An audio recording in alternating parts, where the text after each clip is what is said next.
بہت ساری فیملیز میں اور گھروں میں ایسا ہوتا ہے کہ بہت زیادہ زیور چڑھایا جاتا ہے شادیوں پہ، گولڈ جسے کہتے ہیں ہم.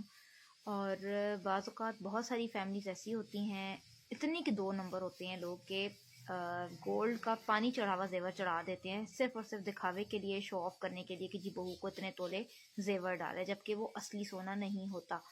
پہلی بات. دوسری بات، اگر آپ غلطی سے اصلی سونا بہو کو چڑھا بھی دیتے ہیں، دے بھی دیتے ہیں، تو وہ لوگوں کو دکھانے کے بعد بہو سے واپس لے لیا جاتا ہے. اس کو ولیمے پہ پہنایا جاتا ہے، مکلاوے پہ پہنایا جاتا ہے، اس کے بعد اسے واپس لے لیا جاتا ہے کہ جی تم ہمیں دے دو، ہم حفاظت سے رکھ دیں گے. گھر کی جو بڑی نند ہوتی ہے یا جٹھانی ہے یا ساس ہے، زیادہ تر یہ کام ساس ہی کر رہی ہوتی ہیں.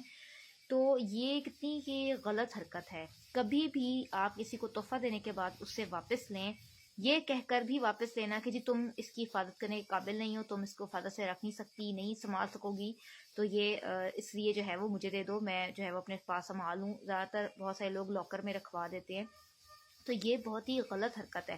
اور آفرین ہیں ان شوہروں پہ جو خود بیوی سے زیور لے کے جا کے اپنی ماں کے پاس رکھواتے ہیں اور اپنی بیوی کو کہتے ہیں کہ یہ زیور مجھے دے دو. تو یہ امی جان مانگ رہی تھی اماں جی کے پاس رکھوانا ہے، تو وہ کہتی کہ بیوی سے زیور لا کے دے دو. آپ نے اس ٹائم اپنی ماں کو کیوں نہیں کہا کہ آپ نے اس کو زیور دے دیے، اب وہ اس کو سنبھالے نہ سنبھالے، آگ لگا دے، چولہے میں ڈال دے، گم کر دے، جو مرضی وہ کرے، اب آپ کو چھوڑ دیں. اس کی چیز ہے، وہ حفاظت کر کے کرے گی اس کی، اور وہ اپنے پاس رکھے، جیسے تیسے سنبھالے، یہ اس کی ذمہ داری بنتی ہے، آپ کی نہیں. آپ نے دے دیا، آپ کی ذمہ داری ختم ہو گئی. لیکن مرد بھی میں کہتی ہوں بڑے وہ بے شرم ہوتے ہیں جو کہ بیوی سے جو ہے وہ ماں کے کہنے پر زیور لے کے واپس ان کو دے دیتے ہیں اور بیوی کو سمجھا رہے ہوتے ہیں. ٹھیک ہے نا، ماں کو سمجھانے کے بجائے، کیونکہ ماں غلطی پہ، ان کو سمجھانے کے بجائے بیوی کو سمجھا رہے ہوتے ہیں. تو اور بعض اوقات ایسا بھی ہوتا ہے کہ مائیں کہتی ہیں کہ جی ہمیں لا کے دے دو، ہم حفاظت سے لاکر میں رکھ دیں، اس کے بعد وہ بیوی کو ملتا ہی نہیں ہے. اس کے بعد بہت ساری چیزیں اس میں سے ماں اپنی بیٹی کو دے چکی ہوتی ہے، یا جو پسندیدہ بہو ہوتی ہے، یا کوئی اپنی بھانجی بھتیجی کی شادی ہوتی ہے تو اس پہ دے چکی ہوتی ہے، اس سے پوچھے بغیر. بہو کو یہی پتا ہوتا ہے کہ میرا سامان جو ہے، میرا زیور جو ہے وہ لاکر میں پڑا ہوا ہے، ساس کے پاس پڑا ہوا ہے.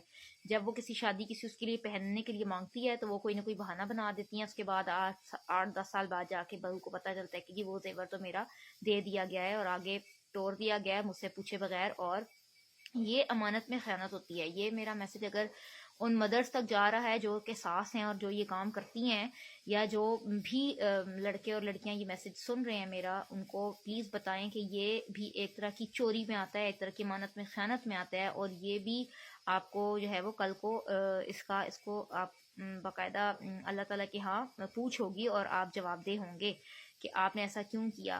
تو یا تو آپ زیور ہی نہ چڑھائیں، اور اگر چڑھائیں تو برائے مہربانی اس کو بیوی کے پاس ہی رہنے دیں، بہو کے پاس ہی رہنے دیں، وہ سنبھال لے گی. ٹھیک ہے، وہ اگر باقی گھر کی ذمہ داری آپ اس کے اوپر ڈال رہے ہیں نا کہ وہ سنبھالے، تو پھر وہ زیور بھی سنبھال لے گی. ایسے کوئی نہیں بات کہ باقی پورا گھر اور ہر کام کی ذمہ داری آپ اس کے اوپر ڈال دیں اور اس کا ہی زیور، اس کو سنبھالنے کی ذمہ داری آپ اپنے اوپر لے لیں. تو اس طرح کی چالاکیاں جو ہیں نا، ہوشیاریاں، یہ بے غیرتی میں شامل ہوتی ہیں. تو یہ نہیں کرنی چاہیے، کسی بھی پیرنٹس کو نہیں کرنا چاہیے، کسی بھی ہسبینڈ کو یہ نہیں کرنا چاہیے. اس کو چاہیے کہ وہ بیوی کو ہی دے اور بیوی کو ہی رکھنے کے لیے بھی دے. اس کا جب دل کرے، جہاں دل کرے وہ پہنے. جا کے فقیروں کی طرح اپنا ہی زیور ساس سے مانگنا رہی ہو کہ جی فلانا جگہ جانا ہے تو ڈھمکانا جگہ جانا ہے تو مجھے پہننا ہے تو مجھے دے دے، تو واپس لا کے پھر ساس کو واپس کروا رہی ہو.